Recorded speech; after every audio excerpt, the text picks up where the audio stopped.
હિંમતનગર ખબર ન્યૂઝમાં આપનું સ્વાગત છે। તો જોઈએ આજના મહત્વના સમાચારમાં। હિંમતનગર તાલુકાના મોટામાં મોટું ગામ એટલે ઈલોલ। હાલ એક બાજુ ચોમાસાની ઋતુ ચાલુ થઈ ગઈ છે, ત્યારે ગામના નાગરિકોની રજૂઆત કે યુજીવીસીએલ ઈલોલની અંદર એક કર્મચારી હોવાથી પડે છે હાલાકી।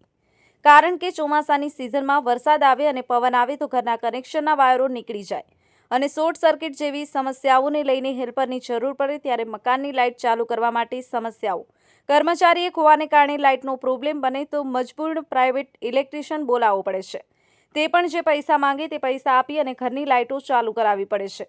હાલ હજી ચોમાસું ચાલુ થયું નથી, પણ વીજ થાંભલા ઉપર વનસ્પતિના વેલા તેમજ વીજ વાયર પર ઝાડના ડાળા અડેલા દેખાય છે। આ સમસ્યાને લઈને મધ્યમ અને ગરીબ પરિવારને ખૂબ મુશ્કેલી પડે છે। કર્મચારી એક જ હોવાથી ટાઈમસર આવી ન શકતા બે દિવસ સુધી ઘરે લાઇટ વગર રહેવું પડતું હોય છે। ઈલોલ ગામની અંદર કર્મચારીઓ વધારો થાય તો સારું એવું ગામના લોકોની રજૂઆત છે। બ્યુરો રિપોર્ટ, હિંમતનગર ખબર ન્યૂઝ, રમેશ સત્યની સાથે।